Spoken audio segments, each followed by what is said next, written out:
is a long story. It's probably all over the place because I don't have notes. I'm just gonna sit down like I'm having a chat with a friend over coffee. I'm just gonna word vomit this at you. So if you want to grab a coffee or a snack, let's talk about this, let's chat. Hey guys, welcome back to my channel. Today's video, as you can tell by the title, very different to my regular type of content. I appreciate you sticking around for today's story time, knowing very well that it's got nothing to do with luxury fashion.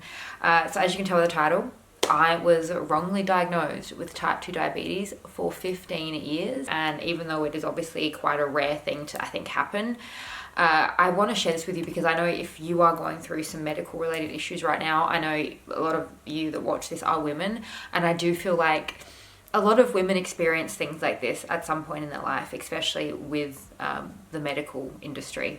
I need you to understand that I am incredibly angry.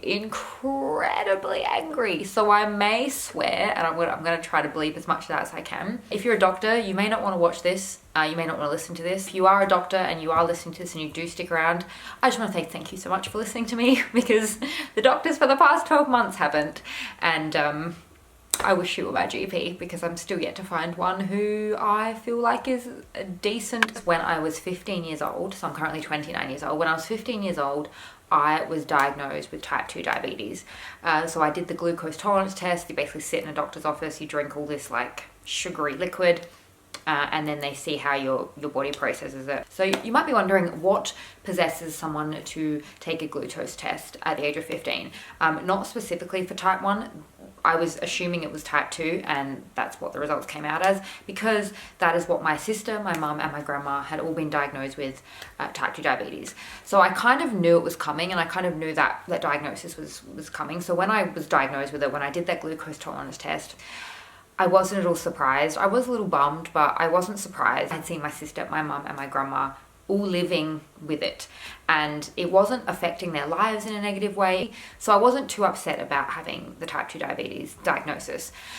And to be honest, this is kind of where I feel like I got a little bit lucky with this diagnosis for the last, I'm going to say 14 years, because it was just something that I was living with, and I was something that I was okay with living with, because I didn't feel like it was really negatively affecting my life. I wasn't on medication. It was a diet-controlled type 2 diabetes for the last 14 years. Every 6 months, I had a fasting blood test, and I was never really that worried. I was never really nervous. My diabetes and I lived in perfect harmony together, because every time, like every 6 months, I would get my HbA1c and my blood test results, and my levels were never really different. The doctors I was seeing were happy with my results. They were always happy with the way that they were tracking, and yeah, they were just really fine with me, you know, being a diet-controlled type 2 diabetic. I'm obviously, as you can see, I'm within a healthy weight range. I exercise, I eat relatively well, and that was always, my diabetes and I always just got along really well, because it didn't really negatively affect my life in any way. I still ate cake. I still, you know, drank cocktails. I still did things from time to time, maybe not in as much excess as maybe the rest of the population would, but I still had moments of just being a sugar craving teenager and kid, and then an adult who liked cocktails and also liked to go to the movies and eat chocolate and popcorn. But I would always just kind of balance that out with exercise and maybe eating a lighter meal, or just kind of eating a bit better the next day and testing my sugar to see where I was at. It was just never something that really bothered me or negatively affected me. So fast forward to a specific moment in time, and I'm actually really glad that I got this moment on camera. You may remember I shared a video with you where I got some genetic testing done for a breast cancer gene, a BRCA1 genetic error. And that was a really scary moment in my life. And I remember when I was going and working with the genetic counselors at the hospital to get that work done, to get those blood tests done, I remember at the time the genetic counsellor also mentioned testing me for a diabetes gene. And I, in my brain, just kind of registered that as, oh yeah, go ahead, do it, you know, add it on. It doesn't cost anything extra, you know, just chuck it on the menu. And to be honest, I kind of thought it was something to do with my genetics, because my mum had it, because my grandma had it, because my sister had it. And honestly, because I had lived with this for already, you know, 14 years of my life, I knew that it wasn't really negatively affecting me in any way, whereas this breast cancer gene that I was getting tested for that was scary. I kind of had my blinders on, and that was the only thing that I was focusing on. And I'm going to flash back to this moment in time where this phone call happened. And this was with the genetic counsellor who gave me my diagnosis for the BRCA1. But she also mentioned something else. Look, Caitlin, I have got good news for you in terms of the BRCA1. So we found that you don't have the BRCA1 genetic error. Oh my gosh. Yeah. I'm Yeah. just Yeah. so happy. Thank you. Yeah. Is that bad news, or is that the... The other one, look, we found that you do have the GCK. Look, we found that you do have the GCK.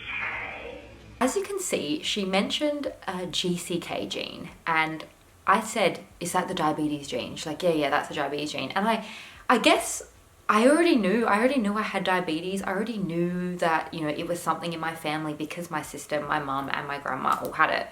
And I think at that moment, I was just so relieved and so over the moon that I didn't have this BRCA1 gene. That was all I was focusing on. I remember like the next day being at a cafe and just like quickly Googling GCK gene. And I just remember seeing, you know, diabetes gene. And I was like, okay, yeah, that's what I have. I already knew I had diabetes. Fast forward about a week or two later, I went to the doctor's and I needed a refill of my prescription, like my birth control pill. And I told them, oh, by the way, I don't have the BRCA1 gene, but I have the GCK gene. And I weirdly just thought that would mean something to this doctor because, you know, I thought that would mean something to this doctor. I told him that, and just like this blank stare, like it was just this blank look, no real acknowledgement, like not even oh, okay. And turns out I found out that it wasn't even updated on my file because I ended up leaving that practice because I've been seeing the same doctor for like most of my life. He ended up leaving the surgery, and I didn't really like any of the other doctors there, so I left. And when by the way, throughout this story time, I'm going to be telling you that I went to, let me count, 1, 2, 3, 4, 5, 6, 7 different doctors. I've seen 7 different GPs in the last year because I've been trying to find a GP. I've been trying to find a new GP, but none of them have been great. So when I tell you that I've been going to the doctors, just keep in mind that these are all different doctors that I've been seeing, like on and off for the last year. I have all this medical history from when I was literally born, and I've been having it transferred to different surgeries, trying to find a doctor that I feel like is a great fit for me. And out of the 7, I think 7 or 8 that I've tried, I haven't found one that I feel like actually listens or is decent. So when I told this doctor, yeah, I have the GCK gene, and just like the complete lack of acknowledgement and literally not even acknowledge what I have to say. In my mind, I thought, okay, this doctor knows what that means, but there's no acknowledgement. They're not like acknowledging what I have to say, so it must not mean anything. So every other doctor I saw since then, you know, they would always bring up my diabetes. They're like, oh, so you've got type 2 diabetes. I'd always tell them it's diet controlled. I recently got told I had the GCK gene. And again, like every single doctor I told this to would just give me this blank look, lack of acknowledgement, like no acknowledgement whatsoever. In my mind, I was like, okay, this must not mean anything. No one is acknowledging it. No one's answering me either. And just, I guess naively, I thought, oh, they're not acknowledging it. It must not mean anything. Whereas now looking back on it, I just don't think they knew what the fuck I was talking about. I get it. You don't have to know everything. But if a patient comes to you with something and you don't know what it means, if you don't want to admit that you don't know what it means, that's okay. If you really don't want to admit it, take like 2 minutes to Google. I don't know, just like have a Google. Maybe, I don't know, I guess they're so busy and they're so short for time, you know, it's basically like 10-minute medicine. That is now what I call GP visits, 10-minute medicine. Although, you know, 10 minutes over the last 15 years, you think that would add up, right? In amongst looking for a new doctor, my mum was actually looking for a new doctor as well. So we all have always went to the same doctor surgery. We've always went to the same doctor. I think we've always thought it was a good idea because, you know, if they see everyone in the family, they get a feel for the whole family and any potential issues that may arise or come up. And my mum recommended someone that she started to see. So I went to this woman thinking that she'd be great. I'm not going to get into the other issues I've had with this woman because there have been more than one. And, you know, I went into her and she wanted to do a updated HbA1c. She wanted to test my sugars again. And I said, yeah, okay. And told her again, you know, I found out I have the GCK gene. Again, no acknowledgement. She was like, okay, yep, we'll do sugar levels and we'll see how they are. And, you know, again, I wasn't worried about this because my sugar levels have always stayed around the same. And this time was no different. If anything, my sugar, my HbA1c had actually dropped slightly from my previous test. And she told me that she wants me to go on medication. And I just broke down in tears. That was the moment where I thought, I'm going to take this a hell of a lot more seriously. I just, again, need to preface this by saying I am not completely against Western medicine. I do know that at one point in my life, it's going to come a time where I may need it. I may need Western medicine to help me, to save my life. But I personally, this is my personal opinion, I just believe that we live in a society where a lot of doctors just overprescribe and they don't listen and they don't take the time to listen to their patients, and they just want to throw drugs at the problem and think that's going to fix it. And I was really shocked that I was being told to go on medication, because I'd never been told to go on medication for my diabetes. I'd never been told. I'd always been told that I was doing a great job with diet and exercise and living the way I was living. And to be told this, and again, I have a bit of a negative opinion about like using medication just for myself. I feel like I take care of myself, and one day I may need to use medication, but I couldn't understand how and why they wanted to put me on it now, because nothing had really changed. I was doing a good job, and I always worry about the negative side effects of medication. And again, in amongst tears, I tried to ask her, what are the negative side effects of this medication? She didn't answer me. She just continued to rave on about how great it was. And I'm like, you're not listening to me. You're not listening to me. I told her I didn't want to go on medication. And in my mind, I said I was going to give myself 3 months. It took a lot longer than 3 months. But I was just so insistent that I was going to fix this myself. Even though my numbers had really not changed. I had my chiropractor, who obviously went to medical school, look at my results as well and tell me that, if anything, my levels were more like a pre-diabetic level. And in my mind, I'm thinking, if my levels are considered pre-diabetic and that's what they've always sat at, why do you want to put me on meds? So I fell down this rabbit hole. I was going to see dietitians. I was looking at integrative medicine. I was taking a specific vitamin at one point that was supposed to help lower blood sugar levels. I was trying to do different workouts. I was trying to eat differently. I was trying to do more low carb, high protein. I was testing my sugar more than I've ever tested it before in my life. Like, my fingers were bruised. And if you are a diabetic, if you're type 2 or type 1, I fully feel your pain. Like, I have so much respect for you.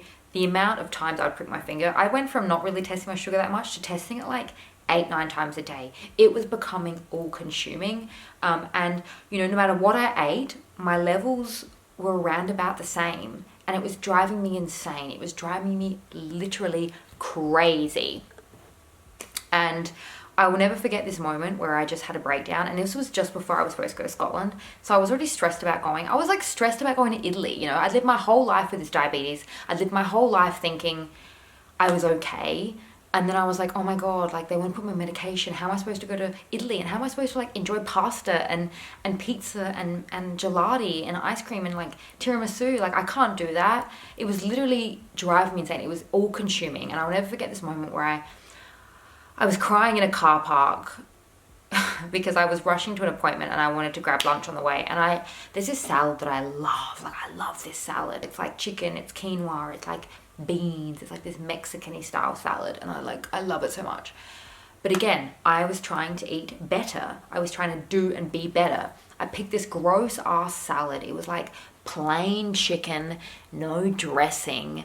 It was the most disgusting salad. It was like, it was bland, it was sad. Like, I was hungry, but you know when you're hungry, but you don't, like, what you're eating tastes so boring that you'd honestly rather starve. That's where I was at. I was sitting in the car eating this shit salad. I'm thinking, you know what? It's better for me than this yummy Mexican salad. It's got less carbs. Like, let's just try it. And, I had this low carb chicken salad. And I just remember testing my sugar and it being like, I think it was a little bit higher than it normally was, but it was around the same. And I remember just breaking down. Like, I remember having a full-on breakdown in the car, in this Coles car park, because I was so sad. I was so over it. Like, I was putting in so much effort to this stupid level testing sugar. I was eating healthy shit, okay? It tasted so boring. And I just remember crying because I was like, I could have had my Mexican salad. My levels are really not that different. But in my mind, and I'd now be convinced by doctors that my levels were too high, and I was looking at my sugar tester, my friggin' finger was bruised and bloody, and I'm like, it's no different. It's no different. My levels have not changed. I'm eating boring food. I should have ate my yummy Mexican salad. I'm sitting in this car park crying because I'm just frustrated. Like, I'm someone who I will put in the effort. If you tell me to do something, I will put in the effort. And, you know, these doctors were telling me that my levels were too high and that they were bad, and I was doing everything under the sun that I could to fix them, and they weren't changing. And I just, at that point, I felt so defeated. Almost like I had this flashback of that GCK memory of having that phone call and being told I had GCK. And I suppose because it'd been so many months and I'd seen so many doctors, I just kind of forgot about it. And I got so swept up in this whole whirlwind. And, you know, because if you've been told enough times that it doesn't mean something, or if you tell a medical professional enough times, I guess you just think it doesn't mean anything. And I guess I just convinced myself it must not mean anything because none of them listened to me. None of them acknowledged it. And they just were so insistent that I needed medication. They were so insistent that I needed to be medicated. You know, that woman that told me that, I even went in for a second opinion to a different surgery. I was told the same thing. They recommended I need to be on medication. And I was just terrified. And I suppose I completely forgot about that GCK. And then, so the next morning after my breakdown in the Coles car park, that supermarket car park, I just had this remembering, like this flashback of GCK. Like, what is GCK? Maybe I need to have more of a look at this because doctors aren't listening to me. Maybe it means something. Maybe I can find out how to fix GCK. Because I know type 2 diabetes is reversible. But I was doing everything and I felt like it wasn't changing my numbers at all. So I fell down a bit of a rabbit hole, jumped on Google, and it was like my whole world had opened up. I remember being so, like, my heart was racing. I was so full of adrenaline. A part of me, I guess, over the last, you know, however many months, had just lost so much confidence in myself because I was like, well, I couldn't possibly diagnose myself with this whole GCK thing. And I'm going to get into what GCK is in a moment, but I had felt so, like, I'd lost so much confidence in myself and my abilities, but everything I was reading online sounded like what I had. So it turns out I do have diabetes, but it's not type 2 diabetes, and it's not what I'd been told I had for 15 years. It stands for gluconase maturity onset diabetes of the young. And it is a dominant disorder caused by something GCK gene mutations. Hey, science. I don't know what those are big words, okay? Those are big words. But yeah, I was reading all this information. Like, I was looking up medical papers. I was looking at these medical journals. It's a genetic mutation. From my research, I think it's something like there is 14 different types of MODY and like something like 700 mutations or something. I don't know. I'm going to have some information linked if you want to read about it. But 14 different types of MODY.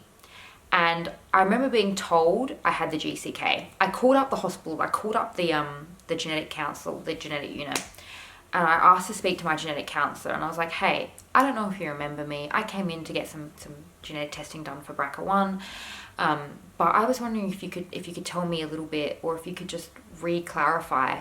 Could you send me my results? Because I remember you saying something about GCK. So they ended up sending me some paperwork, and yeah, right there it was looking at me in my face, GCK. So I was like, what is this? Went on this whole Googling spree, found 14 different types of MODY. You know how doctors say don't do this? They're like, oh, don't Google, don't listen to Google, don't self-diagnose. Well, I frigging did. I'd been telling doctors for like over a year at that point that I had GCK. No one was listening to me. They just kept insisting that I needed to be on medication. I was looking at these medical journals. I was watching these YouTube videos with diabetes experts and professionals and medical professionals who I was listening to them on YouTube, and I was like, damn, you sound like you know what you're talking about. Why am I dealing with these doctors who don't? So yeah, anyway, I spent like 3 hours online. And I remember I just was like Googling and reading so much information. My heart was racing. I was full of so much adrenaline because I was like, oh my God. I was just so hopeful because I was like, maybe this is it. Is this what I have? I think this is what I have. Again, I went back to the doctors with this information. I'm like, I think I have MODY2. I think I have GCK MODY2. And again, this, when I tell you, it was so frustrating. Like the same look. They'd just look at me like this.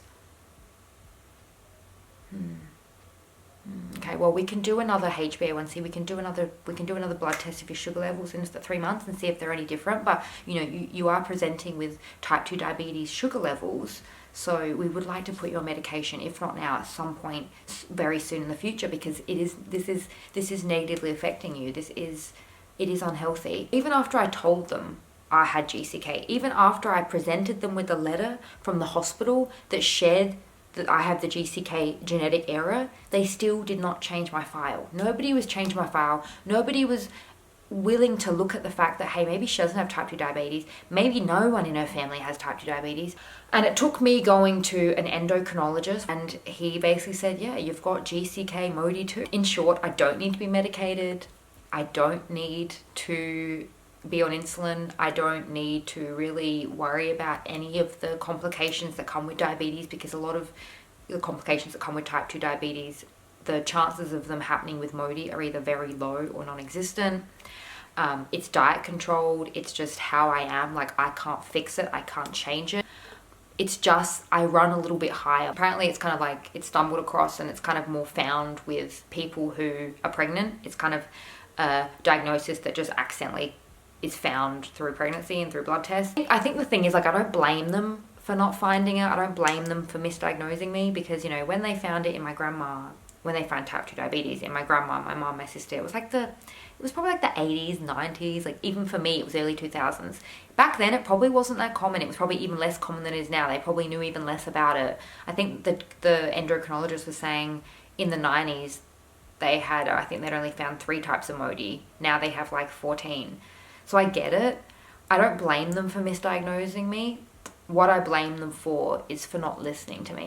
So yeah, this has been a really long story time. If you're struggling with something at the moment, if you're struggling with something health related, or you think that you know the answer to something, but every doctor you've seen is telling you something else, I hope that this kind of resonates with you to some degree. I really hope that this strikes a bit of a chord with you, because I truly believe that you know your body better than anyone else. Not only from friends in my real life, but from you guys as well. I hear so many stories, and I'm sure you have one as well. Like, oh, I feel this symptom, this symptom, this symptom, and the doctors are telling me it's nothing. They're telling me it's in my head, or they're telling me I have this, but I think I have this. And I think what I really just want to say is, you know your body better than anyone. And I feel like there's a real big issue in the medical industry with doctors just not listening to women. They don't listen to women. It's 10-minute medicine. They have 10 minutes to diagnose you, and without trying to disrespect the medical industry too much, because I am grateful for Western medicine, and I'm sure I'm going to find a doctor one day that I like, but that day is not yet. They are generalized. Like, it's a general practitioner. GP is general practitioner. They have general knowledge. They have limited general knowledge about everything. Not everything, but most things. And they have 10 minutes to talk to you. Please do not let them fear you. Please don't let them instill fear or convince you that there's nothing wrong with you when you feel like there's something is. Okay, you know your body better than anyone, and it took me 8 different doctors. It took me Googling. It took me advocating for myself. It took me showing up to those appointments time and time again and saying, no, you will not medicate me. No, you will not do this. Give me 3 more months. Look at my results. I want to go here. I want to see a specialist. I want to do this. I want to do that. When I showed up to that endocrinologist, he even said to me, he's like, you seem to know everything about GCK. You seem to know everything about MODY just from your own research. I don't know if there's much that I can offer you. And I said, no, there is. There is something you can offer me. And I got him to write me a letter. He wrote me a letter that he passed on, emailed to my doctor's surgery, which is not even my doctor's surgery. I don't plan to stay there for very long. I'm trying to find a good doctor. Good luck. I had him also forward it to me. I needed him to write a letter. I needed him to say, she has GCK MODY2. She does not need medication. She does not need to be monitored to that extent. Healthy lifestyle, exercise and diet. If she becomes overweight, then we need to revisit this. She might have type 2 diabetes. I just want to end this again by saying, you know your body better than anyone. And if you're dealing with something right now, I just want you to not give up, because I know what it's like dealing with doctor after doctor that doesn't listen to you, or knocks your confidence down, or makes you feel uncertain and makes you like maybe you are crazy, you know, maybe it means nothing, maybe what you're feeling or thinking means nothing because they're just telling you it means nothing. Please don't give up. Please keep advocating for yourself, because you know your body better than anyone. And if your doctor's not listening to you, if you have doctors that aren't listening to you, just keep knocking down, just keep banging on that door, and just maybe maybe you need to go to another doctor. Maybe you need to go to 7 different doctors before you find one. I know it's not cheap. I know it's not easy, especially if you don't have private health, but I just want you to know that you know your body better than anyone, and advocate for yourself. And yeah, it's crazy, and I know it's frustrating, and I would love to hear your experiences. Share with me your experiences down below in the comments if you have anything to share. In regards to advocating for yourself in the medical space, I'd love to hear that in the comments down below. I know this video has nothing to do with luxury fashion, and I know it's really rambly and it's all over the place, but I just wanted to share this with you because I know I've spoken on numerous videos about being type 2 diabetic, and I just wanted to clear this up, that apparently I'm not. If you are interested in what I eat, just as like a moderation is good, healthy person, there it is right there. Thank you so much for joining me in today's video, and I can't wait to read your comments. I'll see you in my next one. Bye.